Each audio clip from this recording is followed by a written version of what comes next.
ਸਤਿ ਸ਼੍ਰੀ ਅਕਾਲ ਜੀ, ਤੁਸੀਂ ਦੇਖ ਰਹੇ ਹੋ ਪੰਜਾਬ ਮੇਲ USA TV। ਮੈਂ ਸੁਖਦੀਪ ਕੌਰ ਸੰਧੂ। ਖਬਰਾਂ ਦੇ ਇਸ ਬੁਲੇਟਿਨ ਵਿੱਚ ਤੁਹਾਡਾ ਸਵਾਗਤ ਹੈ। ਪਹਿਲਾਂ ਪੇਸ਼ ਨੇ ਚੋਣਵੀਆਂ ਖਬਰਾਂ। ਅਫਗਾਨਿਸਤਾਨ 'ਚ ਆਤਮਘਾਤੀ ਹਮਲੇ 'ਚ ਮਾਰੇ ਗਏ ਅਮਰੀਕੀ ਫੌਜੀਆਂ ਨੂੰ ਬਾਈਡਨ ਨੇ ਦਿੱਤੀ ਸ਼ਰਧਾਂਜਲੀ। ਤਾਲਿਬਾਨ ਦੀ ਚੇਤਾਵਨੀ, 31 ਅਗਸਤ ਤੋਂ ਬਾਅਦ US ਨੂੰ ਅਫਗਾਨਿਸਤਾਨ ਦੇ ਹਮਲੇ ਦਾ ਨਹੀਂ ਹੋਵੇਗਾ ਕੋਈ ਅਧਿਕਾਰ। 에ਅਰ ਇੰਡੀਆ ਦੀ ਅੰਮ੍ਰਿਤਸਰ ਬਰਮਿੰਗਮ ਸਿੱਧੀ ਉਡਾਨ 3 ਸਤੰਬਰ ਤੋਂ ਹੋਵੇਗੀ ਸ਼ੁਰੂ। ਕਾਬੁਲ ਵਿੱਚ ਅਮਰੀਕੀ ਹਵਾਈ ਹਮਲੇ ਵਿੱਚ ਆਤਮਘਾਤੀ ਬੰਬਰ ਸਮੇਤ ਗੱਡੀ ਤਬਾਹ। ਅਫਗਾਨਿਸਤਾਨ ਵਿੱਚ ਸਰਗਰਮ ਹੋਏ ਅੱਤਵਾਦੀ ਸਮੂਹ, ਹੰਕਾਨੀ ਨੈਟਵਰਕ ਭਾਰਤ ਲਈ ਖਤਰੇ ਦੀ ਘੰਟੀ। ਕਾਬੁਲ ਹਵਾਈ ਅੱਡੇ ਨੇੜੇ ਫਿਰ ਦਾਗੇ ਗਏ ਰਾਕਟ, ਸ਼ਹਿਰ 'ਚ ਵਿਛੀ ਧੂਏ ਦੀ ਚਾਦਰ। ਅਮਰੁੱਲਾ ਸਾਲੇ ਦੇ ਇੱਕ ਟਵੀਟ ਨਾਲ ਘਬਰਾਇਆ ਤਾਲਿਬਾਨ, ਪੰਜਸ਼ੀਰ 'ਚ ਬਲੌਕ ਕੀਤਾ ਇੰਟਰਨੈਟ। ਇਟਲੀ ਨੇ ਭਾਰਤ ਸਣੇ ਹੋਰ ਦੇਸ਼ਾਂ ਤੋਂ ਆਵਾਜਾਈ ਪਾਬੰਦੀ ਹਟਾਈ। ਸੈਕਰਾਮੈਂਟੋ ਦੀ ਫੌਜਣ ਵੀ ਸ਼ਹੀਦਾਂ ਵਿੱਚ ਸ਼ਾਮਿਲ। ਹੁਣ ਖਬਰਾਂ ਵਿਸਥਾਰ ਨਾਲ।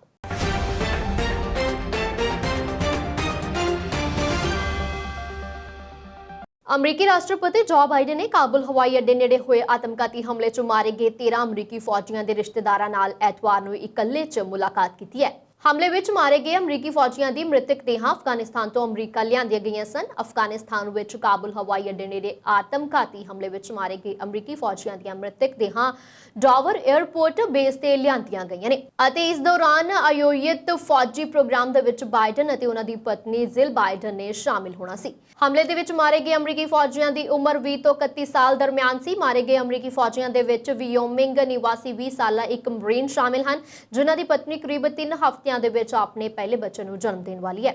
ਨਾਲ ਹੀ ਇਸ ਦੇ ਵਿੱਚ 22 ਸਾਲਾ ਇੱਕ ਨੇਵੀ ਕਾਰਮੈਨ ਵੀ ਸ਼ਾਮਿਲ ਹੈ, ਜਿਸ ਨੇ ਆਪਣੀ ਮਾਂ ਨਾਲ ਆਪਣੀ ਅੰਤਿਮ ਗੱਲਬਾਤ ਵਿੱਚ ਉਸ ਨੂੰ ਭਰੋਸਾ ਦਿੱਤਾ ਹੈ ਕਿ ਉਹ ਸੁਰੱਖਿਅਤ ਰਹੇਗਾ। ਹਮਲੇ ਦੇ ਵਿੱਚ ਮਾਰੇ ਗਏ ਅਮਰੀਕੀ ਫੌਜੀਆਂ ਦੇ ਵਿੱਚ 5 ਦੀ ਉਮਰ ਸਿਰਫ 20 ਸਾਲ ਦੱਸੀ ਜਾ ਰਹੀ ਹੈ। ਤਾਲਿਬਾਨ ਨੇ ਐਤਵਾਰ ਨੂੰ ਚੇਤਾਵਨੀ ਦਿੰਦੇ ਹੋਏ ਕਿਹਾ ਹੈ ਕਿ 31 ਅਗਸਤ ਤੱਕ ਅਫਗਾਨਿਸਤਾਨ 'ਚੋਂ ਆਪਣੇ ਨਾਗਰਿਕਾਂ ਦੀ ਨਿਕਾਸੀ ਦੀ ਪ੍ਰਕਿਰਿਆ ਪੂਰੀ ਕਰਨ ਪਿੱਛੋਂ ਅਮਰੀਕਾ ਨੂੰ ਇੱਥੇ ਹਮਲੇ ਕਰਨ ਦਾ ਕੋਈ ਅਧਿਕਾਰ ਨਹੀਂ ਹੋਵੇਗਾ। ਨਾਂਗਰਹਾਰ ਸੂਬੇ ਦੇ ਵਿੱਚ ISIS ਦੇ 2 ਅੱਤਵਾਦੀ ਤੇ ਅਮਰੀਕੀ ਡਰੋਨ ਹਮਲੇ ਪਿੱਛੋਂ ਤਾਲਿਬਾਨ ਦੇ ਸਿਆਸੀ ਦਫ਼ਤਰ ਤੇ ਬੁਲਾਰੇ ਸੁਹੇਨ ਸ਼ਾਹੀਨ ਨੇ ਕਿਹਾ ਹੈ ਕਿ 31 ਅਗਸਤ ਤੋਂ ਬਾਅਦ ਤਾਲਿਬਾਨ ਦੀ ਅਗਵਾਈ ਕਰਨ ਵਾਲੀ ਸਰਕਾਰ ਇਹਨਾਂ ਹਮਲਿਆਂ ਨੂੰ ਰੋਕੇਗੀ। ਤਾਲਿਬਾਨ ਦੇ ਮੁੱਖ ਬੁਲਾਰੇ ਜ਼ਬੀਉੱਲਾ ਨੇ ਅਮਰੀਕਾ ਹਮਲੇ ਦੀ ਤਿੱਖੀ ਨਿੰਦਾ ਕਰਦੇ ਹੋਏ ਕਿਹਾ ਹੈ ਕਿ ਇਹ ਯਕੀਨੀ ਤੌਰ ਤੇ ਅਫਗਾਨਿਸਤਾਨ ਦੀ ਧਰਤੀ ਤੇ ਹਮਲਾ ਹੈ। 31 ਅਗਸਤ ਦੀ ਅੱਧੀ ਰਾਤ ਤੋਂ ਬਾਅਦ ਅਮਰੀਕਾ ਅਫਗਾਨਿਸਤਾਨ ਤੇ ਕੋਈ ਹਮਲਾ ਨਹੀਂ ਕਰ ਸਕੇਗਾ। ਭਾਰਤ ਅਤੇ UK ਵਿਚਕਾਰ ਉਡਾਣਾਂ ਦੀ ਵੱਡੀ ਮੰਗ ਨੂੰ ਮੁੱਖ ਰੱਖਦੇ ਹੋਏ 에ਅਰ ਇੰਡੀਆ 3 ਸਤੰਬਰ ਤੋਂ ਆਪਣੀ ਅੰਮ੍ਰਿਤਸਰ ਬਰਮਿੰਗਮ ਸਿੱਧੀ ਉਡਾਨ ਮੁੜ ਸ਼ੁਰੂ ਕਰ ਰਹੀ ਹੈ।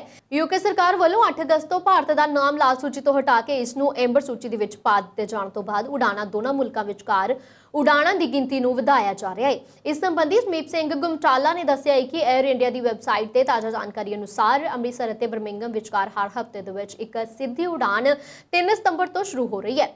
ਇਹ ਉਡਾਨ ਹਰ ਸ਼ੁੱਕਰਵਾਰ ਨੂੰ ਅੰਮ੍ਰਿਤਸਰ ਤੋਂ ਦੁਪਹਿਰ 3 ਵਜੇ ਉਡਾਨ ਭਰੇਗੀ ਅਤੇ ਉਸ ਦਿਨ ਸ਼ਾਮ 5:20 ਤੇ ਬਰਮਿੰਗਮ ਪਹੁੰਚੇਗੀ। ਵਾਪਸੀ ਦੀ ਉਡਾਨ ਸ਼ਨੀਵਾਰ ਸ਼ਾਮ ਨੂੰ 7:30 ਵਜੇ ਬਰਮਿੰਗਮ ਤੋਂ ਰਵਾਨਾ ਹੋਵੇਗੀ ਅਤੇ ਅਗਲੇ ਦਿਨ ਐਤਵਾਰ ਸਵੇਰੇ 7:35 ਤੇ ਅੰਮ੍ਰਿਤਸਰ ਪਹੁੰਚੇਗੀ। 에ਅਰ ਇੰਡੀਆ ਇਸ ਰੂਟ ਤੇ ਬੋਇੰਗ 787 ਡ੍ਰੀਮਲਾਈਨ ਜਹਾਜ਼ ਦੀ ਵਰਤੋਂ ਕਰੇਗੀ। ਇਹਨਾਂ ਉਡਾਣਾਂ ਦੀ ਬੁਕਿੰਗ 에ਅਰ ਇੰਡੀਆ ਦੀ ਵੈਬਸਾਈਟ ਤੇ ਕੀਤੀ ਜਾ ਸਕਦੀ ਹੈ। ਗੁਮਟਾਲਾ ਨੇ ਦੱਸਿਆ ਹੈ ਕਿ 에ਅਰ ਇੰਡੀਆ ਨੇ 16 ਅਗਸਤ ਨੂੰ ਅੰਮ੍ਰਿਤਸਰ ਤੋਂ ਲੰਡਨ ਹੀਥਰੋ ਲਈ ਹਰ ਹਫ਼ਤੇ ਦੇ ਵਿੱਚ ਇੱਕ ਦਿਨ ਸਿੱਧੀ ਉਡਾਨ ਦੁਬਾਰਾ ਸ਼ੁਰੂ ਕਰ ਦਿੱਤੀ ਸੀ। UK ਨਾਲ ਇਸ ਸਿੱਧੇ ਹਵਾਈ ਸੰਪਰਕ ਨਾਲ ਇੱਕ ਵਾਰ ਫਿਰ ਅੰਮ੍ਰਿਤਸਰ ਤੋਂ UK ਦੇ ਲਈ ਕਾਰਗੋ ਵਪਾਰ ਮੁੜ ਸ਼ੁਰੂ ਹੋ ਗਿਆ ਹੈ। 에ਅਰਪੋਰਟ ਅਥਾਰਟੀ ਵੱਲੋਂ ਕੀਤੇ ਗਏ ਟਵੀਟ ਦੇ ਅਨੁਸਾਰ 17 ਅਗਸਤ ਨੂੰ ਹੀਥਰੋ ਦੇ ਲਈ ਪਹਿਲੀ ਉਡਾਨ ਤੇ 6270 ਕਿਲੋ ਬੇਬੀਕੌਰਨ ਅਤੇ ਅੰਬ ਦਾ ਅਚਾਰ ਭੇਜਿਆ ਗਿਆ ਸੀ, ਜੋ ਕਿ 24 ਅਗਸਤ ਦੀ ਉਡਾਨ ਦੇ ਵਿੱਚ ਵੱਧ ਕੇ 91,000 ਕਿਲੋ ਹੋ ਗਿਆ, ਜਿਸ ਦੇ ਵਿੱਚ ਖੇਡਾਂ ਦਾ ਸਮਾਨ ਵੀ ਸ਼ਾਮਿਲ ਸੀ। ਲੰਡਨ ਅਤੇ ਬਰਮਿੰਗਮ ਦੇ ਨਾਲ ਹਵਾਈ ਸੰਪਰਕ ਮੁੜ ਸ਼ੁਰੂ ਹੋਣ ਦਾ ਸਵਾਗਤ ਕਰਦੇ ਹੋਏ ਅੰਮ੍ਰਿਤਸਰ ਵਿਕਾਸ ਮੰਚ ਦੇ ਸਕੱਤਰ ਯੋਗੇਸ਼ ਕਰਮਾ ਨੇ ਕਿਹਾ ਹੈ ਕਿ ਇਹਨਾਂ ਉਡਾਣਾਂ ਦੇ ਦੁਬਾਰਾ ਸ਼ੁਰੂ ਹੋਣ ਨਾਲ ਕਿਸਾਨ ਅਤੇ ਵਪਾਰੀਆਂ ਨੂੰ ਸਬਜ਼ੀ, ਫਲ ਅਤੇ ਹੋਰ ਵਸਤੂਆਂ ਵਿਦੇਸ਼ ਭੇਜਣ ਦੇ ਵਿੱਚ ਆਸਾਨੀ ਹੋਵੇਗੀ। ਬਰਮਿੰਗਮ ਨਾਲ ਪੰਜਾਬ ਦਾ ਸਿੱਧਾ ਸੰਪਰਕ ਦਹਾਕਿਆਂ ਪੁਰਾਣੀ ਮੰਗ ਰਹੀ ਹੈ ਅਤੇ ਭਾਰਤ ਦੀ ਰਾਸ਼ਟਰੀ 에ਅਰਲਾਈਨ 에ਅਰ ਇੰਡੀਆ ਨੇ ਇਸ ਨੂੰ ਮੁੜ ਪੂਰਾ ਕੀਤਾ ਹੈ। ਫਰਵਰੀ 2018 ਦੇ ਵਿੱਚ ਸ਼ਹਿਰੀ ਹਵਾਬਾਜ਼ੀ ਰਾਜ ਮੰਤਰੀ ਯਯੰਤ ਸਿਨਹਾ ਅਤੇ ਉਹਨਾਂ ਤੋਂ ਬਾਅਦ ਨਵੇਂ ਬਣੇ ਸ਼ਹਿਰੀ ਹਵਾਬਾਜ਼ੀ ਮੰਤਰੀ ਹਰਦੀਪ ਸਿੰਘ ਪੁਰੀ ਦੋਨਾਂ ਨੇ ਇਸ ਉਡਾਨ ਦੀ ਮਹੱਤਵ ਨੂੰ ਮੁੱਖ ਰੱਖਦੇ ਹੋਏ 에ਅਰ ਇੰਡੀਆ ਦੇ ਅਧਿਕਾਰੀਆਂ ਨੂੰ ਨਿਰਦੇਸ਼ ਦਿੱਤਾ ਸੀ ਕਿ ਉਹ ਇਸ ਸੇਵਾ ਨੂੰ ਪਹਿਲ ਦੇ ਆਧਾਰ ਤੇ ਦੁਬਾਰਾ ਸ਼ੁਰੂ ਕਰਨਗੇ। ਰਾਸ਼ਟਰਪਤੀ ਜੋ ਬਾਈਡਨ ਵੱਲੋਂ ਕਾਬੁਲ ਹਵਾਈ ਅੱਡੇ ਉੱਪਰ ਛੇਤੀ ਹੋਰ ਹਮਲਾ ਹੋਣ ਦੀ ਚੇਤਾਵਨੀ ਦੇ ਕੁਝ ਘੰਟਿਆਂ ਬਾਅਦ ਅਮਰੀਕੀ ਫੌਜ ਵੱਲੋਂ ਕੀਤੇ ਗਏ ਹਮਲੇ ਦੇ ਵਿੱਚ ਇੱਕ ਗੱਡੀ ਜਿਸ ਦੇ ਵਿੱਚ ਆਤਮਘਾਤੀ ਬੰਬਰ ਸਵਾਰ ਸੀ ਨਸ਼ਟ ਹੋ ਗਈ ਹੈ। ਅਮਰੀਕੀ ਕਮਾਂਡਰਾਂ ਵੱਲੋਂ ISIS ਦੇ ਆਤਮਘਾਤੀ ਅੱਤਵਾਦੀ ਨੂੰ ਉਸ ਵੇਲੇ ਨਿਸ਼ਾਨਾ ਬਣਾਇਆ ਗਿਆ ਜਦੋਂ ਉਹ ਕਾਬੁਲ ਹਵਾਈ ਅੱਡੇ ਦੇ ਨੇੜੇ ਇੱਕ ਗੱਡੀ ਦੇ ਵਿੱਚ ਸਵਾਰ ਸੀ। ਅਮਰੀਕੀ ਕੇਂਦਰੀ ਕਮਾਂਡ ਦੇ ਬੁਲਾਰੇ ਨੇਵੀ ਕੈਪਟਨ ਬਿਲ ਅਰਬਨ ਨੇ ਕਿਹਾ ਹੈ ਕਿ ਹੋ ਸਕਦਾ ਹੈ ਕਿ ISI ਦੇ ਆਤਮਘਾਤੀ ਬੰਬਰ ਨੂੰ ਨਿਸ਼ਾਨਾ ਬਣਾ ਕੇ ਕੀਤੇ ਗਏ ਹਮਲੇ ਦੇ ਵਿੱਚ ਕੁਝ ਆਮ ਨਾਗਰਿਕ ਵੀ ਮਾਰੇ ਗਏ ਹੋਣ। ਕੈਪਟਨ ਅਰਬਨ ਨੇ ਜਾਰੀ ਇੱਕ ਬਿਆਨ ਦੇ ਵਿੱਚ ਕਿਹਾ ਹੈ ਕਿ ਅਸੀਂ ਹਵਾਈ ਹਮਲੇ ਦੇ ਵਿੱਚ ਆਮ ਲੋਕਾਂ ਦੇ ਮਾਰੇ ਜਾਣ ਦੀਆਂ ਰਿਪੋਰਟਾਂ ਤੋਂ ਜਾਣੂ ਹਾਂ। ਤਬਾਹ ਹੋਈ ਗੱਡੀ ਬਾਰੂਦ ਨਾਲ ਭਰੀ ਹੋਈ ਸੀ ਜਿਸ ਦੇ ਧਮਾਕੇ ਕਾਰਨ ਆਮ ਲੋਕਾਂ ਦੇ ਮਾਰੇ ਜਾਣ ਦੀ ਸੰਭਾਵਨਾ ਹੋ ਸਕਦੀ ਹੈ, ਪਰ ਅਸਲ ਵਿੱਚ ਕੀ ਹੋਇਆ ਹੈ ਇਹ ਅਜੇ ਸਪਸ਼ਟ ਨਹੀਂ ਹੋਇਆ ਅਤੇ ਕਾਬੁਲ ਹਵਾਈ ਅੱਡੇ ਉੱਪਰ ਲੰਘੇ ਵੀਰਵਾਰ ਹੋਏ ਆਤਮਘਾਤੀ ਹਮਲੇ ਉਪਰੰਤ ਅਮਰੀਕਾ ਵੱਲੋਂ ਅਫਗਾਨਿਸਤਾਨ ਦੇ ਵਿੱਚ ਕੀਤਾ ਗਿਆ ਇਹ ਦੂਸਰਾ ਹਵਾਈ ਹਮਲਾ ਹੈ। ਭਾਰਤ ਕਾਬੁਲ ਦੇ ਵਿੱਚ ਘਾਤਕ ਅੱਤਵਾਦੀ ਹਮਲੇ ਤੋਂ ਬਾਅਦ ਅਫਗਾਨਿਸਤਾਨ ਦੇ ਵਿੱਚ ਸੁਰੱਖਿਆ ਸਥਿਤੀ ਦਾ ਮੁਲਾਂਕਣ ਕਰਨ ਦੇ ਲਈ ਪ੍ਰਮੁੱਖ ਕੌਮਾਂਤਰੀ ਹਿੱਸੇਦਾਰੀ ਦੇ ਲਈ ਨਜ਼ਦੀਕੀ ਸੰਪਰਕ 'ਚ ਹੈ, ਜੋ ISI ਦੇ ਸਮਰਥਨ ਵਾਲੇ ਇਸਲਾਮਿਕ ਸਟੇਟ ਖੋਰਾਸਨ ਜਾਂ ISK ਦੀ ਕਰਤੂਤ ਹੋ ਸਕਦੀ ਹੈ। ਘਟਨਾ ਚੱਕਰ ਤੋਂ ਜਾਣੂ ਲੋਕਾਂ ਅਨੁਸਾਰ ਤਾਲਿਬਾਨ ਦੇ ਕਬਜ਼ੇ ਤੋਂ ਬਾਅਦ ਅਫਗਾਨਿਸਤਾਨ ਦੇ ਵਿੱਚ ਅੱਤਵਾਦੀ ਸਮੂਹ ਸਰਗਰਮ ਹੋ ਰਹੇ ਨੇ। ISK ਇਸਲਾਮਿਕ ਸਟੇਟ ਸਮੂਹ ਦਾ ਖੇਤਰੀ ਸਹਿਯੋਗੀ ਹੈ। ਇਹ ਅਫਗਾਨਿਸਤਾਨ ਦੇ ਸਾਰੇ ਅੱਤਵਾਦੀ ਸੰਗਠਨਾਂ ਦੇ ਵਿੱਚ ਸਭ ਤੋਂ ਹਿੰਸਕ ਹੈ। ਮਾਮਲੇ ਦੇ ਜਾਣਕਾਰ ਕਹਿੰਦੇ ਹਨ ਕਿ ਭਾਰਤ ਦੇ ਵਿੱਚ ਪਾਕਿਸਤਾਨੀ ISI ਇਸ ਸੰਗਠਨ ਰਾਹੀਂ ਮਾਹੌਲ ਖਰਾਬ ਕਰ ਸਕਦੇ ਨੇ।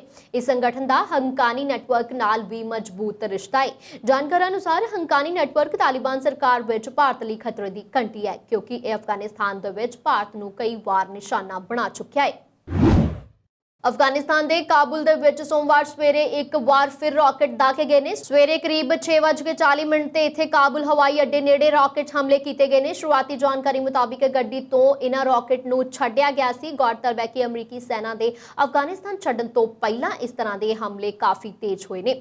ਇਹਨਾਂ ਰਾਕੇਟ ਕਾਰਨ ਵੱਖ-ਵੱਖ ਥਾਵਾਂ ਤੇ ਧੂਏ ਦਾ ਗੁੰਬਾਰ ਉੱਠ ਰਿਹਾ ਹੈ। ਕਈ ਜਗ੍ਹਾ ਅੱਗ ਵੀ ਲੱਗ ਗਈ ਹੈ ਤੇ ਕਈ ਗੱਡੀਆਂ ਨੁਕਸਾਨੀਆਂ ਗਈਆਂ ਨੇ। ਇਹ ਰਾਕੇਟ ਕਿਸਨੇ ਦਾਗੇ ਨੇ, ਫਿਲਹਾਲ ਇਸ ਸੰਬੰਧੀ ਜਾਣਕਾਰੀ ਨਹੀਂ ਹੈ। ਸਥਾਨਕ ਮੀਡੀਆ ਮੁਤਾਬਿਕ ਕਾਬੁਲ ਹਵਾਈ ਅੱਡੇ ਨੇੜੇ ਯੂਨੀਵਰਸਿਟੀ ਦੇ ਕਿਨਾਰੇ ਤੋਂ ਇੱਕ ਗੱਡੀ ਤੋਂ ਰਾਕੇਟ ਦਾਗੇ ਗਏ ਨੇ। ਕਈ ਰਾਕੇਟ ਨੂੰ Kabul air field defence system ਨੇ ਅਸਫਲ ਕਰ ਦਿੱਤਾ ਹੈ। ਇੱਥੇ ਦੱਸ ਦਈਏ ਹੈ ਕਿ 31 ਅਗਸਤ ਤੱਕ ਅਮਰੀਕਾ ਸੈਨਾ ਨੇ ਕਾਬੁਲ ਛੱਡਣਾ ਹੈ ਅਤੇ ਉਸ ਤੋਂ ਪਹਿਲਾਂ ਕਾਬੁਲ ਹਵਾਈ ਅੱਡੇ ਨੇੜੇ ਅਤੇ ਆਲੇ ਦੁਆਲੇ ਦੇ ਇਲਾਕੇ ਤੇ ਲੈ ਕੇ ਅਲਰਟ ਜਾਰੀ ਕੀਤਾ ਗਿਆ ਹੈ। ਅਫਗਾਨਿਸਤਾਨ ਤੇ ਤਾਲਿਬਾਨ ਨੂੰ ਕਬਜ਼ਾ ਕੀਤੇ 2 ਹਫ਼ਤੇ ਬੀਤ ਚੁੱਕੇ ਨੇ, ਪਰ ਹੁਣ ਤੱਕ ਇਥੋਂ ਦੇ ਪੰਜਸ਼ੀਰ ਤੇ ਉਹ ਕਬਜ਼ਾ ਨਹੀਂ ਕਰ ਸਕਿਆ। ਪੰਜਸ਼ੀਰ ਤੋਂ ਪ੍ਰਸ਼ਾਂਤ ਤਾਲਿਬਾਨ ਨੇ ਐਤਵਾਰ ਨੂੰ ਪੰਜਸ਼ੀਰ ਘਾਟੀ 'ਚ ਇੰਟਰਨੈਟ ਬੰਦ ਕਰਵਾ ਦਿੱਤਾ ਹੈ। ਦੱਸਿਆ ਜਾ ਰਿਹਾ ਹੈ ਕਿ ਤਾਲਿਬਾਨ ਨੇ ਪੰਜਸ਼ੀਰ 'ਚ ਇੰਟਰਨੈਟ ਤੇ ਇਸ ਲਈ ਰੋਕ ਲਾਈ ਹੈ ਤਾਂ ਜੋ ਅਫਗਾਨਿਸਤਾਨ ਦੇ ਉਪ ਰਾਸ਼ਟਰਪਤੀ ਰਹੇ ਅਮਰੁੱਲਾ ਸਾਲੇਹ ਕੋਈ ਟਵੀਟ ਨਾ ਕਰ ਸਕਣ। ਸਾਲੇਹ ਟਵਿੱਟਰ ਤੇ ਲਗਾਤਾਰ ਸਰਗਰਮ ਨੇ ਅਤੇ ਤਾਲਿਬਾਨ ਦੇ ਵਿਰੋਧ ਦੇ ਵਿੱਚ ਟਵੀਟ ਕਰ ਰਹੇ ਨੇ। ਉਹਨਾਂ ਸ਼ਨੀਵਾਰ ਟਵੀਟ ਕੀਤਾ ਸੀ ਕਿ ਰੈਜਿਸਟੈਂਸ, ਜਿਸ ਤੋਂ ਭਾਵ ਹੈ ਕਿ ਵਿਰੋਧ। ਸਾਲੇਹ ਤੇ ਅਫਗਾਨੀ ਕਮਾਂਡਰ ਅਹਿਮਦ ਸ਼ਾਹ ਮਸੂਦ ਦੇ ਬੇਟੇ ਅਹਿਮਦ ਮਸੂਦ ਪੰਜਸ਼ੀਰ ਘਾਟੀ ਦੇ ਵਿੱਚ ਹੀ ਮੌਜੂਦ ਹਨ ਅਤੇ ਇਥੋਂ ਦੀ ਤਾਲਿਬਾਨੀਆਂ ਨੂੰ ਲਲਕਾਰ ਰਹੇ ਨੇ। ਉਹਨਾਂ ਤੋਂ ਇਲਾਵਾ ਕਈ ਤਾਲਿਬਾਨ ਵਿਰੋਧੀ ਵੀ ਪੰਜਸ਼ੀਰ ਦੇ ਵਿੱਚ ਇਕੱਠੇ ਹੋਏ ਨੇ। ਇਸ ਤੋਂ ਪਹਿਲਾਂ ਸ਼ਨੀਵਾਰ ਨੂੰ ਤਾਲਿਬਾਨ ਨੇ ਦਾਅਵਾ ਕੀਤਾ ਸੀ ਕਿ ਉਸ ਦੇ ਲੜਾਕੇ ਪੰਜਸ਼ੀਰ ਦੇ ਵਿੱਚ ਦਾਖਲ ਹੋ ਗਏ ਨੇ, ਪਰ ਅਹਿਮਦ ਮਸੂਦ ਨੇ ਇਸ ਦਾਅਵੇ ਨੂੰ ਖਾਰਿਜ ਕਰ ਦਿੱਤਾ ਸੀ। कोविड-19 ਕਾਰਨ ਜਿੱਥੇ ਆਮ ਲੋਕਾਂ ਦਾ ਜਨਜੀਵਨ ਪ੍ਰਭਾਵਿਤ ਹੋਇਆ, ਇਟਲੀ ਦੇ ਕਾਮੇ ਵੀ ਕੋਰੋਨਾ ਦੀ ਮਾਰ ਹੇਠ ਆਏ ਨੇ। ਜੋ ਕਾਮੇ ਪਿਛਲੇ 4-5 ਮਹੀਨਿਆਂ ਤੋਂ ਆਪਣੇ ਸਾਕ ਸੰਬੰਧੀਆਂ ਨੂੰ ਭਾਰਤ, ਸ਼੍ਰੀਲੰਕਾ ਤੇ ਬੰਗਲਾਦੇਸ਼ ਮਿਲਣ ਗਏ ਸਨ, ਉਹ ਇਟਲੀ ਵੱਲੋਂ ਲਗਾਈ ਪਾਬੰਦੀ ਕਾਰਨ ਇੱਥੇ ਆਉਣ ਤੋਂ ਅਸਮਰੱਥ ਰਹੇ ਨੇ। ਕੋਰੋਨਾ ਕਾਰਨ ਇਟਲੀ ਸਰਕਾਰ ਆਵਾਜਾਈ ਤੇ ਲਾਈ ਪਾਬੰਦੀ ਨੂੰ ਮਹੀਨਾ ਕਰਕੇ ਵਧਾ ਰਹੀ ਸੀ ਅਤੇ ਹੁਣ ਇਹ ਪਾਬੰਦੀ 30 ਅਗਸਤ 2021 ਤੱਕ ਸੀ। ਹੁਣ ਇਟਲੀ ਦੇ ਸਿਹਤ ਮੰਤਰੀ ਰੋਬਰਟੋ ਸਪਰੇਂਜ਼ਾ ਨੇ ਕੱਲ ਇਹ ਐਲਾਨ ਕੀਤਾ ਹੈ ਕਿ ਭਾਰਤ, ਸ਼੍ਰੀਲੰਕਾ ਤੇ ਬੰਗਲਾਦੇਸ਼ ਤੋਂ ਹੁਣ ਵਿਦਿਆਰਥੀ ਕਾਮੇ ਤੇ ਉਹਨਾਂ ਦੇ ਪਰਿਵਾਰਕ ਮੈਂਬਰ 1 ਸਤੰਬਰ 2021 ਤੋਂ ਕੋਵਿਡ-19 ਦੇ ਨਿਯਮਾਂ ਤਹਿਤ ਇਟਲੀ ਆ ਸਕਦੇ ਨੇ, ਪਰ ਇੱਥੇ ਆ ਕੇ ਉਹਨਾਂ ਨੂੰ 14 ਦਿਨ ਇਕਾਂਤਵਾਸ ਰਹਿਣਾ ਪਵੇਗਾ। ਇਸ ਗੱਲ ਦਾ ਵੀ ਉਚੇਚ ਧਿਆਨ ਰੱਖਿਆ ਜਾਵੇ ਕਿ ਇਟਲੀ ਆਉਣ ਵਾਲੇ ਬੰਦੇ ਦਾ ਕੋਵਿਡ-19 ਦਾ ਕੋਈ ਰਿਕਾਰਡ ਨਾ ਹੋਵੇ। ਇਹ ਆਗਿਆ 25 ਅਕਤੂਬਰ 2021 ਤੱਕ ਹੈ। ਇਸ ਤੋਂ ਅੱਗੇ ਇਸ ਬਾਰੇ ਵਿਚਾਰਿਆ ਜਾ ਸਕਦਾ ਹੈ ਤੇ ਇਸ ਆਗਿਆ ਵਿੱਚ ਕੋਈ ਫੇਰਬਦਲ ਕਰਨਾ ਹੈ ਜਾਂ ਨਹੀਂ। ਕਾਬੁਲ ਹਵਾਈ ਅੱਡੇ ਉੱਪਰ ਹੋਏ ਧਮਾਕਿਆਂ ਦੇ ਵਿੱਚ ਸ਼ਹੀਦ ਹੋਣ ਵਾਲੀ ਅਮਰੀਕੀ ਫੌਜੀਆਂ ਦੇ ਵਿੱਚ ਸੈਕਰਾਮੈਂਟੋ, ਕੈਲੀਫੋਰਨੀਆ ਦੀ ਰਹਿਣ ਵਾਲੀ ਸਾਰਜੈਂਟ ਨਿਕੋਲ ਵੀ ਸ਼ਾਮਿਲ ਹੈ। ਇੱਕ ਹਫ਼ਤਾ ਪਹਿਲਾਂ 23 ਸਾਲਾ ਜੀ ਨੇ ਇੰਸਟਾਗ੍ਰਾਮ ਉੱਪਰ ਆਪਣੀ ਇੱਕ ਫੋਟੋ ਪਾਈ ਸੀ ਜਿਸ ਦੇ ਵਿੱਚ ਉਹ ਕਾਬੁਲ ਹਵਾਈ ਅੱਡੇ ਉੱਪਰ ਇੱਕ ਬੱਚਾ ਚੁੱਕੀ ਨਜ਼ਰ ਆ ਰਹੀ ਹੈ। ਉਸਨੇ ਲਿਖਿਆ ਸੀ, ਮੈਂ ਆਪਣੀ ਨੌਕਰੀ ਨੂੰ ਪਿਆਰ ਕਰਦੀ ਹਾਂ। ਜੀ ਉੱਤਰੀ ਕੈਰੋਲੀਨਾ 'ਚ ਲੈਂਜ਼ੀਓਨ ਕੈਂਪ ਦੇ ਵਿੱਚ 24ਵੀਂ ਮੈਰੀਨ ਐਕਸਪੀਡੀਸ਼ਨਰੀ ਯੂਨਿਟ ਦੇ ਵਿੱਚ ਟੈਕਨੀਸ਼ੀਅਨ ਵਜੋਂ ਵੀ ਤਾਇਨਾਤ ਰਹੀ ਹੈ। ਕੈਲੀਫੋਰਨੀਆ ਦੇ ਘੱਟੋ ਘੱਟ 3 ਹੋਰ ਫੌਜੀ ਕਾਬੁਲ ਕਾਬੁਲ ਦੇ ਹਵਾਈ ਅੱਡੇ ਉੱਪਰ ਹੋਏ ਹਮਲੇ ਦੇ ਵਿੱਚ ਸ਼ਹੀਦ ਹੋਏ ਨੇ। ਵਾਈਟ ਹਾਊਸ ਦੇ ਕਾਬੁਲ ਹਵਾਈ ਅੱਡੇ ਤੇ ਰਾਕਟ ਹਮਲੇ ਦੀ ਪੁਸ਼ਟੀ ਕਰਦਿਆਂ ਕਿਹਾ ਹੈ ਕਿ ਆਪਰੇਸ਼ਨ ਨਿਰਵਿਘਨ ਜਾਰੀ ਰਹਿਣਗੇ। ਫੌਜਾਂ ਨੂੰ ਸੁਰੱਖਿਅਤ ਕੱਢਣ ਦੇ ਲਈ ਹਰ ਇੱਕ ਯਤਨ ਕੀਤਾ ਜਾਵੇਗਾ। ਜ਼ਿਕਰਯੋਗ ਹੈ ਕਿ ਕੱਲ੍ਹ ਅਫਗਾਨਿਸਤਾਨ ਦੀ ਰਾਜਧਾਨੀ ਕਾਬੁਲ ਦੇ ਹਾਮਿਦ ਕਰਜ਼ਈ ਕੌਮਾਂਤਰੀ ਹਵਾਈ ਅੱਡੇ ਨੇੜੇ ਅਮਰੀਕੀ ਵੱਲੋਂ ਇਸਲਾਮਿਕ ਸਟੇਟ ਦੇ ਆਤਮਘਾਤੀ ਬੰਬਾਰ ਦੀ ਕਾਰ ਨੂੰ ਨਿਸ਼ਾਨਾ ਬਣਾ ਕੇ ਡਰੋਨ ਹਮਲਾ ਕੀਤਾ ਗਿਆ ਸੀ। ਸਵੇਰੇ ਵੀ ਕਾਬੁਲ ਸ਼ਹਿਰ ਦੇ ਵਿੱਚ ਕਈ ਰਾਕਟ ਹਮਲੇ ਕੀਤੇ ਗਏ ਨੇ। ਅਮਰੀਕਾ ਨੇ ਕਾਬੁਲ 에ਅਰਪੋਰਟ ਵੱਲੋਂ ਦਾਗੇ 5 ਰਾਕਟ ਹਮਲਿਆਂ ਨੂੰ ਅਸਫਲ ਕਰ ਦਿੱਤਾ ਹੈ। 에ਅਰਪੋਰਟ ਵੱਲ ਆਉਂਦੇ ਇਨ੍ਹਾਂ ਰਾਕਟ ਨੂੰ ਅਮਰੀਕੀ ਡਿਫੈਂਸ ਮਿਜ਼ਾਈਲ ਸਿਸਟਮ ਨੇ ਪਹਿਲੇ ਹੀ ਇੰਟਰਨੈਟ ਕਰਕੇ ਨਸ਼ਟ ਕਰ ਦਿੱਤਾ ਸੀ। ਇੰਟਰਨੈਟ ਦਾ ਅਰਥ ਆਪਣੇ ਵੱਲ ਆਉਂਦੇ ਕਿਸੇ ਰਾਕਟ ਜਾਂ ਮਿਜ਼ਾਈਲ ਦਾ ਪਤਾ ਲਗਾ ਕੇ ਜਵਾਬੀ ਕਾਰਵਾਈ ਕਰਨਾ ਹੈ। ਹਾਲਾਂਕਿ ਅਜੇ ਤੱਕ ਇਹ ਸਪਸ਼ਟ ਨਹੀਂ ਹੋ ਸਕਿਆ ਕਿ ਇਨ੍ਹਾਂ ਸਾਰੇ ਰਾਕਟ ਹਮਲਿਆਂ ਨੂੰ ਅਸਫਲ ਕਰ ਦਿੱਤਾ ਗਿਆ ਹੈ ਜਾਂ ਨਹੀਂ। ਅਮਰੀਕੀ ਫੌਜੀਆਂ ਦਾ ਕਹਿਣਾ ਹੈ ਕਿ ਸ਼ੁਰੂਆਤੀ ਰਿਪੋਰਟ ਦੇ ਆਧਾਰ ਤੇ ਦਿੱਤਾ ਗਿਆ ਬਿਆਨ ਹੈ। ਕੁਝ ਸਮੇਂ ਬਾਅਦ ਇਸ ਦੇ ਵਿੱਚ ਬਦਲਾਅ ਵੀ ਸੰਭਵ ਹੈ। ਅਧਿਕਾਰੀ ਮੁਤਾਬਿਕ ਇਹ ਰਾਕਟ ਹਮਲੇ ਸੋਮਵਾਰ ਸਵੇਰੇ ਕੀਤੇ ਗਏ ਨੇ। ਅਮਰੀਕਾ ਦੇ ਰਾਸ਼ਟਰਪਤੀ ਸੁਰੱਖਿਆ ਸਲਾਹਕਾਰ ਜੈਕ ਸੁਲੀਵਾਨ ਮੁਤਾਬਿਕ ਇਸ ਦੀ ਜਾਣਕਾਰੀ ਰਾਸ਼ਟਰਪਤੀ ਜੋ ਬਾਈਡਨ ਨੂੰ ਵੀ ਦਿੱਤੀ ਗਈ ਹੈ। ਵਾਈਟ ਹਾਊਸ ਤੋਂ ਜਾਰੀ ਇੱਕ ਬਿਆਨ ਦੇ ਵਿੱਚ ਉਹਨਾਂ ਨੇ ਕਿਹਾ ਹੈ ਕਿ 에ਅਰਪੋਰਟ ਦਾ ਆਪਰੇਸ਼ਨ ਬੈਸਟਰ ਜਾਰੀ ਹੈ। ਨਿਊਜ਼ੀਲੈਂਡ ਦੇ ਵਿੱਚ ਸੋਮਵਾਰ ਨੂੰ ਫਾਈਜ਼ਰ ਦੀ ਕੋਰੋਨਾ ਵੈਕਸੀਨ ਲੈਣ ਮਗਰੋਂ ਇੱਕ ਬੀਬੀ ਦੀ ਮੌਤ ਹੋ ਗਈ ਹੈ। ਅਧਿਕਾਰੀਆਂ ਨੇ ਕਿਹਾ ਹੈ ਕਿ ਦੇਸ਼ ਦੇ ਵਿੱਚ ਫਾਈਜ਼ਰ ਵੈਕਸੀਨ ਨਾਲ ਜੁੜੀ ਇਹ ਪਹਿਲੀ ਮੌਤ ਹੋਈ ਹੈ। ਪੂਰੀ ਦੁਨੀਆ ਦੇ ਵਿੱਚ ਸਭ ਤੋਂ ਪਹਿਲਾਂ ਕੋਰੋਨਾ ਮੁਕਤ ਹੋਣ ਵਾਲਾ ਦੇਸ਼ ਨਿਊਜ਼ੀਲੈਂਡ ਇੱਕ ਵਾਰ ਫਿਰ ਇਨਫੈਕਸ਼ਨ ਦੀ ਚਪੇਟ ਦੇ ਵਿੱਚ ਆ ਚੁੱਕਿਆ ਹੈ। 2 ਹਫ਼ਤੇ ਪਹਿਲਾਂ ਇੱਥੇ ਕੋਰੋਨਾ ਦਾ ਪਹਿਲਾ ਮਰੀਜ਼ ਮਿਲਿਆ ਸੀ, ਜਿਸ ਮਗਰੋਂ ਪ੍ਰਧਾਨ ਮੰਤਰੀ ਜੈਸਿੰਡਾ ਅਰਡਰਨ ਨੇ ਮੁੜ ਤਾਲਾਬੰਦੀ ਦਾ ਐਲਾਨ ਕਰ ਦਿੱਤਾ ਹੈ। ਇਸ ਵਿਚਕਾਰ ਨਿਊਜ਼ੀਲੈਂਡ ਦੇ ਵਿੱਚ ਕੋਰੋਨਾ ਵੈਕਸੀਨ ਨਾਲ ਪਹਿਲੀ ਮੌਤ ਦੀ ਅਧਿਕਾਰਿਤ ਪੁਸ਼ਟੀ ਕਰ ਦਿੱਤੀ ਗਈ ਹੈ। NDTV ਦੀ ਖਬਰ ਮੁਤਾਬਿਕ ਸੋਮਵਾਰ ਨੂੰ ਨਿਊਜ਼ੀਲੈਂਡ ਦੇ ਅਧਿਕਾਰੀਆਂ ਨੇ ਫਾਈਜ਼ਰ ਵੈਕਸੀਨ ਨਾਲ ਇੱਕ ਮਰੀਜ਼ ਦੀ ਮੌਤ ਦੀ ਪੁਸ਼ਟੀ ਕੀਤੀ ਹੈ। ਨਿਊਜ਼ੀਲੈਂਡ ਦੇ ਸਿਹਤ ਮੰਤਰਾਲੇ ਮੁਤਾਬਿਕ ਵੈਕਸੀਨ ਲੱਗਣ ਨਾਲ ਜਿਹੜੇ ਮਰੀਜ਼ ਦੀ ਮੌਤ ਹੋਈ ਹੈ ਉਹ ਇੱਕ ਬੀਬੀ ਹੈ। ਭਾਵੇਂ ਕਿ ਅਧਿਕਾਰੀਆਂ ਨੇ ਬੀਬੀ ਦੀ ਉਮਰ ਦੀ ਜਾਣਕਾਰੀ ਨਹੀਂ ਦਿੱਤੀ। ਸਿਹਤ ਮੰਤਰਾਲੇ ਦਾ ਇੱਕ ਨਿਗਰਾਨੀ ਬੋਰਡ ਇਸ ਬੀਬੀ ਦੀ ਵੈਕਸੀਨ ਲੱਗਣ ਦੇ ਬਾਅਦ ਤੋਂ ਵੀ ਸਮੀਖਿਆ ਕਰ ਰਿਹਾ ਸੀ। ਕਰਨਾਲ ਦੇ ਬਸਤਾੜਾ ਟੋਲ ਪਲਾਜ਼ੇ ਤੇ ਲੰਘੇ ਦਿਨ ਭਾਰਤੀ ਜਨਤਾ ਪਾਰਟੀ ਦੇ ਆਗੂਆਂ ਦਾ ਵਿਰੋਧ ਕਰ ਰਹੇ ਕਿਸਾਨਾਂ ਤੇ ਪੁਲਿਸ ਵੱਲੋਂ ਕੀਤੇ ਗਏ ਲਾਠੀਚਾਰਜ ਦੀ ਘਟਨਾ ਤੋਂ ਬਾਅਦ ਦੇਰ ਰਾਤ ਕਿਸਾਨ ਸੁਸ਼ੀਲ ਕੁਮਾਰ ਵਾਸੀ ਪਿੰਡ ਰਾਏਪੁਰ ਜਟਾਨ ਜ਼ਿਲ੍ਹਾ ਕਰਨਾਲ ਦੀ ਮੌਤ ਹੋ ਗਈ ਹੈ। ਉਸ ਦੀ ਮ੍ਰਿਤਕ ਦੇਹ ਦਾ ਐਤਵਾਰ ਨੂੰ ਦੁਪਹਿਰ ਸਮੇਂ ਸੰਸਕਾਰ ਕੀਤਾ ਗਿਆ ਹੈ। ਇਸ ਮੌਕੇ ਵੱਡੀ ਗਿਣਤੀ ਦੇ ਵਿੱਚ ਕਿਸਾਨ ਆਗੂ ਹਾਜ਼ਰ ਹੋਏ ਨੇ।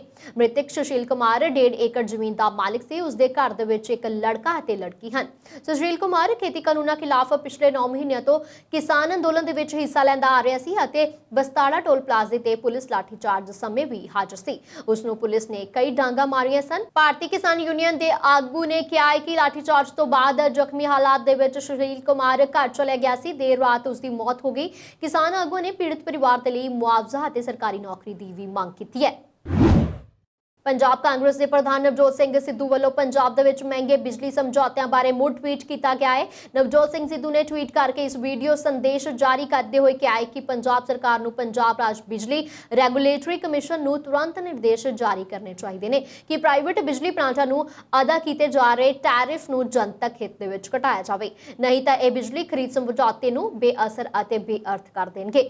ਨਵਜੋਤ ਸਿੱਧੂ ਨੇ ਕਿਹਾ ਹੈ ਕਿ ਬਿਜਲੀ ਖਰੀਦ ਸਮਝੌਤੇ ਨੂੰ ਪੂਰੀ ਤਰ੍ਹਾਂ ਰੱਦ ਕਰਨ ਵਾਸਤੇ ਨਵਾਂ ਕਾਨੂੰਨ ਬਣਾਉਣ ਖਾਤਰ 5-7 ਦਿਨਾਂ ਦਾ ਵਿਧਾਨ ਸਭਾ ਇਜਲਾਸ ਬੁਲਾਇਆ ਜਾਵੇ, ਜਿਸ ਦੇ ਵਿੱਚ ਸਤਲੁਜ ਜਮੁਨਾ ਲਿੰਕ ਪਾਣੀਆਂ ਦੀ ਵੰਡ ਸੰਬੰਧੀ ਸਮਝੌਤੇ ਨੂੰ ਰੱਦ ਕਰਨ ਵਾਂਗ ਬਿਜਲੀ ਖਰੀਦ ਸਮਝੌਤੇ ਨੂੰ ਰੱਦ ਕਰਨ ਵਾਲਾ ਕਾਨੂੰਨ ਪਾਸ ਕੀਤਾ ਜਾ ਸਕਦਾ ਹੈ। ਨਵਜੋਤ ਸਿੱਧੂ ਨੇ ਕਿਹਾ ਹੈ ਕਿ ਇਸ ਦੇ ਨਾਲ ਜਨਰਲ ਸ਼੍ਰੇਣੀ ਸਮੇਤ ਸਾਰੇ ਘਰੇਲੂ ਖਪਤਕਾਰਾਂ ਨੂੰ 300 ਯੂਨਿਟ ਬਿਜਲੀ ਮੁਫਤ ਦੇਣ ਦੇ ਨਾਲ ਘਰੇਲੂ ਦਰ ਘਟਾ ਕੇ 3 ਰੁਪਏ ਪ੍ਰਤੀ ਯੂਨਿਟ ਅਤੇ ਉਦਯੋਗ ਦੇ ਲਈ 5 ਰੁਪਏ ਪ੍ਰਤੀ ਯੂਨਿਟ ਕਰਨ ਸੰਬੰਧੀ ਪੰਜਾਬ ਸਰਕਾਰ ਨੂੰ ਮਦਦ ਮਿਲੇਗੀ। ਹਰਿਆਣਾ ਦੇ ਕਰਨਾਲ 'ਚ ਕਿਸਾਨਾਂ ਤੇ ਲਾਠੀਚਾਰਜ ਦਾ ਮਾਮਲਾ ਭਖਦਾ ਜਾ ਰਿਹਾ ਹੈ। ਐਤਵਾਰ ਨੂੰ ਹਰਿਆਣਾ ਦੇ ਵਿੱਚ ਜਾਮ ਲਗਾਉਣ ਤੇ ਹਮਲਾ ਕਰਨ ਦੇ ਮਾਮਲੇ ਵਿੱਚ ਪੁਲਿਸ ਨੇ ਵੱਖ-ਵੱਖ ਮਾਮਲਿਆਂ ਦੇ ਵਿੱਚ 833 ਕਿਸਾਨਾਂ ਵਿਰੁੱਧ ਕੇਸ ਦਰਜ ਕੀਤਾ ਹੈ। ਉੱਥੇ ਹੀ ਲਾਠੀਚਾਰਜ 'ਚ ਜ਼ਖਮੀ 20 ਤੋਂ ਵੱਧ ਕਿਸਾਨਾਂ ਨੇ ਵੀ ਮੈਡੀਕਲ ਕਰਵਾਇਆ ਹੈ। ਦੂਜੇ ਪਾਸੇ ਕਿਸਾਨ ਸੰਯੁਕਤ ਮੋਰਚੇ ਦੇ ਰਾਸ਼ਟਰੀ ਬੁਲਾਰੇ ਰਾਕੇਸ਼ ਟਕੈਤ ਨੇ ਕਰਨਾਲ ਦੇ ਵਿੱਚ ਬਸਤਾੜਾ ਟੋਲ ਪਲਾਜ਼ੇ ਤੇ ਮੁੜ ਬਣਾਈ ਸਟੇਜ ਤੋਂ ਹਰਿਆਣਾ ਸਰਕਾਰ ਤੇ ਸਿੱਧੇ ਹਮਲਾ ਬੋਲਿਆ ਹੈ। ਟਕੈਤ ਨੇ ਕਿਹਾ ਹੈ ਕਿ ਅਧਿਕਾਰੀਆਂ ਵੱਲੋਂ ਪੁਲਿਸ ਨੂੰ ਦਿੱਤੇ ਜਾਣ ਵਾਲੇ ਨਿਰਦੇਸ਼ ਬਿਨਾਂ ਸਰਕਾਰ ਤੇ ਸਹਿਮਤੀ ਦੇ ਨਹੀਂ ਹੋ ਸਕਦੇ। ਇਹ ਸਨ ਅੱਜ ਦੀਆਂ ਖਾਸ ਖਬਰਾਂ। ਦੇਸ਼ ਵਿਦੇਸ਼ ਦੀਆਂ ਹੋਰ ਖਬਰਾਂ ਦੇਖਣ ਦੇ ਵਾਸਤੇ ਤੁਸੀਂ ਸਾਡੇ YouTube ਚੈਨਲ ਪੰਜਾਬ ਮੇਲ USA TV ਨੂੰ ਕਰੋ ਸਬਸਕ੍ਰਾਈਬ। ਧੰਨਵਾਦ।